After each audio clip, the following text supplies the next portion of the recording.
Assalamualaikum warahmatullahi wabarakatuh.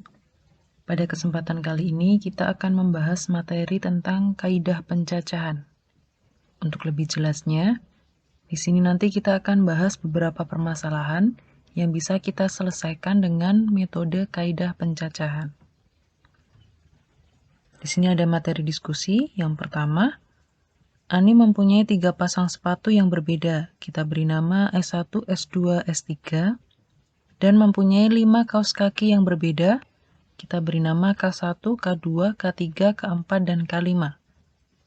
Kemudian permasalahannya, ada berapa cara yang berbeda Ani dapat memakai sepatu saja. Tadi diketahui bahwa Ani mempunyai 3 pasang sepatu yang berbeda, S1, S2, dan S3. Jadi, pilihan sepatu yang bisa dipakai oleh Ani itu adalah S1, S2, atau S3. Jadi totalnya ada 3 pilihan atau 3 cara. Kemudian yang B, jika Ani hanya memakai kaos kaki saja. Jadi pilihan kaos kaki yang bisa dipakai oleh Ani itu adalah K1, K2, K3, K4, atau K5. Totalnya ada 5 cara. Selanjutnya untuk yang C, jika Ani memakai sepatu dan kaos kaki secara bersamaan. Nah, kira-kira di sini ada berapa cara? Untuk menyelesaikan soal yang C, di sini sudah disediakan diagram pohon ya. Bisa kita gunakan untuk menentukan banyaknya cara memakai sepatu dan kaos kaki secara bersamaan. Pilihan yang pertama, S1 dipasangkan dengan K1, S1 K1 ya, kita tuliskan seperti ini. Kemudian yang kedua, S1 K2, S1 K3, S1 K4, dan S1 K5. Jadi dari sepatu yang pertama ini kita mempunyai 5 cara atau 5 pilihan. Selanjutnya, jika Ani menggunakan sepatu yang kedua, S2, ini juga dipasangkan dengan 5 kaos kakinya. Kemungkinannya S2 K1, S2 K2, S2 K3, S2 K4, atau S2 K5. Ada 5 cara juga. Selanjutnya untuk yang S3, ini juga dipasangkan dengan K1, K2, K3, K4, dan K5, maka akan menghasilkan 5 cara juga. Jadi dari diagram pohon ini kita peroleh totalnya ada 15 cara Ani akan memakai sepatu dan kaos kaki secara bersamaan.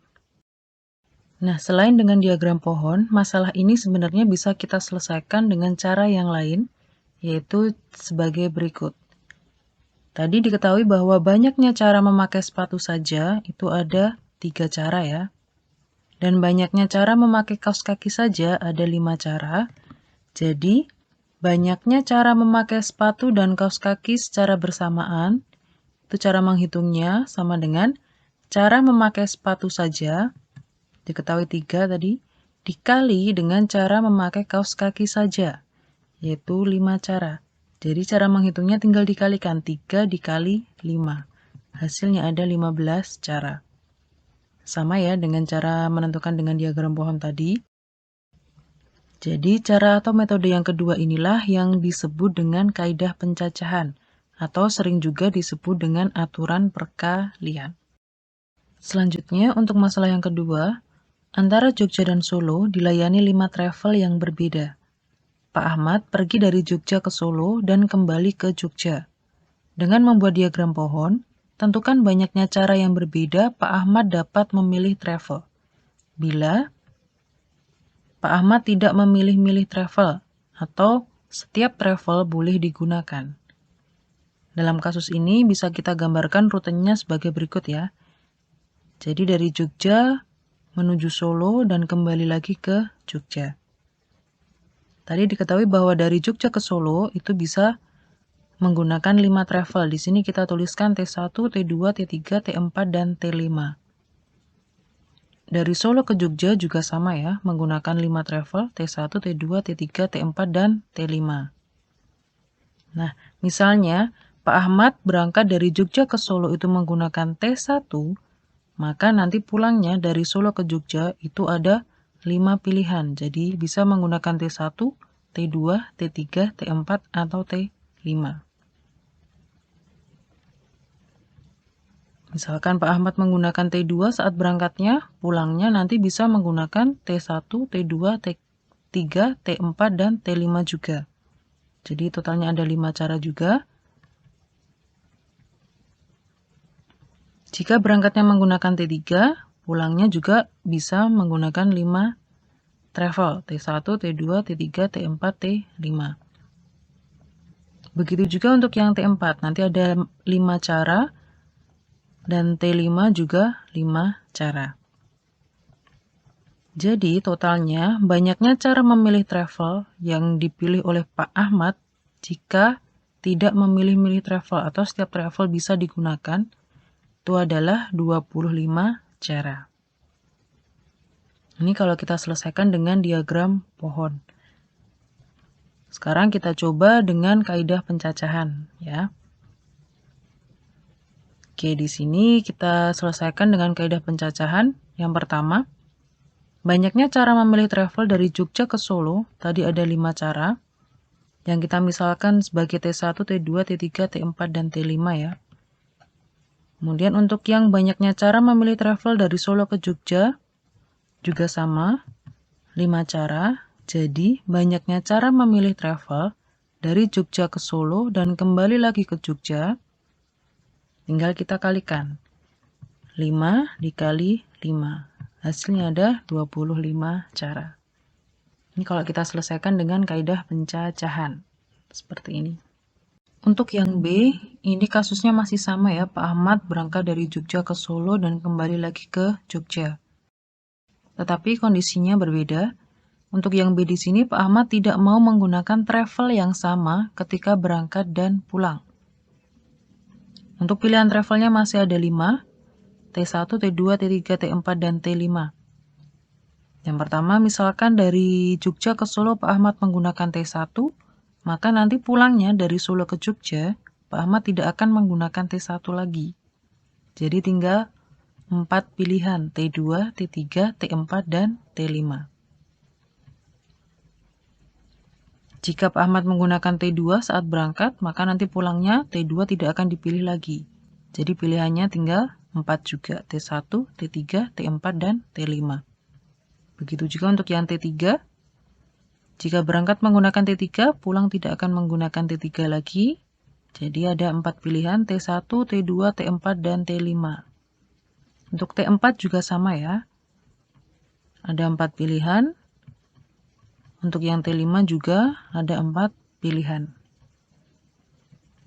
Jadi totalnya atau banyaknya cara memilih travel yang dilakukan Pak Ahmad jika tidak mau menggunakan travel yang sama ketika berangkat dan pulang. Tadi totalnya ada 20 cara. Sekarang kita bandingkan dengan metode kaidah pencacahan. Untuk kasus yang B ini kita buat pemisalannya dulu. Misalkan dari Jogja ke Solo Pak Ahmad menggunakan T1, maka dari Solo ke Jogjanya T1 tidak akan kita gunakan lagi ya. Jadi banyaknya cara memilih travel dari Jogja ke Solo, ini ada 5 cara. Sedangkan banyaknya cara memilih travel dari Solo ke Jogja untuk kasus yang B, itu ada 4 cara. Jadi, banyaknya cara memilih travel dari Jogja ke Solo dan kembali lagi ke Jogja, itu ada 5 dikali 4 cara, yaitu 20 cara. Kita lanjutkan untuk kasus yang ketiga.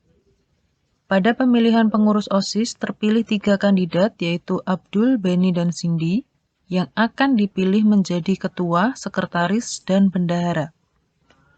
Aturan pemilihan adalah setiap orang hanya boleh dipilih untuk 1 jabatan saja. Berapakah kemungkinan cara untuk memilih dari 3 orang menjadi pengurus OSIS? Di sini kita misalkan dulu Abdul sebagai A, Benny B, dan Cindy C. Dan ini adalah diagram pohonnya. Penjelasannya seperti ini. Jadi jika A di sini menjadi ketua, maka yang bisa dipilih sebagai sekretaris itu kalau tidak B, ya C, gitu ya. Kemudian jika B-nya terpilih sebagai sekretaris, maka otomatis C-nya sebagai bendahara. Jadi pengurus yang terpilih nanti A, B, C. A ketua, B sekretaris, C bendahara. Kemudian jika yang terpilih sekretaris itu adalah C, maka B-nya menjadi bendahara. A, C, B. Selanjutnya, jika yang terpilih ketua itu adalah B, maka sekretarisnya bisa A, bendaharanya C. Jika sekretarisnya C, maka bendaharanya A. Begitu juga untuk yang jika ketuanya C, sekretarisnya A, maka bendaharanya B. Sekretarisnya B, maka bendaharanya A. Dari diagram ini kita peroleh 6 cara. Sekarang kita bandingkan dengan yang kaidah pencacahan. Pertama, kita tentukan dulu banyak cara memilih ketua. Jadi di soalnya tadi diketahui bahwa ada 3 kandidat ya. 3 kandidat ini berpeluang menjadi ketua semua. Jadi cara memilih ketua itu ada 3 cara atau 3 pilihan. Selanjutnya, banyaknya cara memilih sekretaris. Dari 3 ini tadi, jika salah satu sudah menjadi ketua, maka tinggal 2 orang yang bisa kita pilih untuk menjadi sekretaris. Jadi di sini ada 2 cara. Selanjutnya untuk yang bendahara, dari 3 orang ini, jika satu sudah menjadi ketua, satu sudah menjadi sekretaris, maka tinggal satu saja yang menjadi bendahara. Di sini satu cara. Jadi banyaknya cara yang dapat dilakukan untuk memilih 3 kandidat untuk menjadi pengurus OSIS itu adalah, ini tadi tinggal kita kalikan. 3 dikali 2 dikali 1. Jadi totalnya ada 6 cara. Kemudian untuk soal yang keempat, seorang manajer supermarket ingin menyusun barang berdasarkan nomor seri barang. Dia ingin menyusun nomor seri yang dimulai dari nomor 3000 sampai dengan 8000 dan tidak memuat angka yang sama. Tentukan banyaknya nomor seri yang dapat disusun dari angka 1, 2, 3, 4, 5, 6, 7, 8. Nanti setiap bilangan yang berada di antara 3000 dan 8000 pasti memiliki banyak angka yang sama, yaitu 4 angka ya. Jika kita tampilkan dalam bentuk kolom, akan menjadi seperti ini. Di mana kolom yang pertama di sini sebagai ribuan, kolom yang kedua ratusan, kolom yang ketiga puluhan, dan kolom yang keempat sebagai satuan. Oke, sekarang kita coba selesaikan. Saya ulangi lagi ya di sini. Kita akan menyusun nomor seri yang dimulai dari nomor 3000 sampai dengan 8000 dengan syarat tidak memuat angka yang sama. Angka yang bisa disusun itu adalah 1, 2, 3, 4, 5, 6, 7, 8.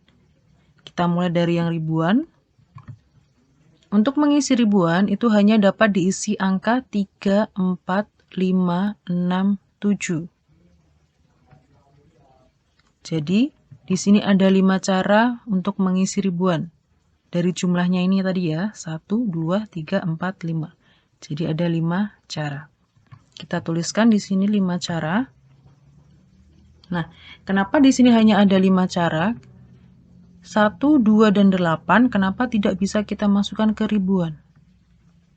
Jadi, karena tadi yang diminta itu adalah nomornya dari 3000 sampai dengan 8000, jika kita masukkan 1 dan 2 untuk yang ribuan, maka nanti akan menghasilkan 1000 atau 2000. Jelas tidak memenuhi ya, karena di bawah 3000. Begitu juga untuk yang 8. Kalau 8-nya kita masukkan di sini, maka nanti akan menghasilkan 8000 atau di atas 8000. Sedangkan yang diminta maksimalnya adalah 8000. Oke, jadi hanya ada 5 cara yang memenuhi. Selanjutnya untuk yang ratusan. Untuk ratusan dapat diisi angka 1 sampai 8, tetapi hanya ada 7 yang mungkin. Mengapa? Dari pilihan angka yang ada ini tadi, sebenarnya ada 8 pilihan ya, dari 1 sampai 8. Tetapi untuk mengisi ratusan itu hanya ada 7 yang mungkin. Penjelasannya seperti ini. Karena tadi di soalnya itu disyaratkan tidak memuat angka yang sama. Jadi misalkan kita ambil 3 untuk mengisi ribuan, maka nanti untuk yang ratusan, 3 tidak bisa kita masukkan lagi, gitu ya. Jadi pilihannya untuk yang mengisi ratusan itu hanya 1, 2, 4, 5, 6, 7, 8. Ada 7 pilihan. Jadi untuk ratusan kita isi 7 cara.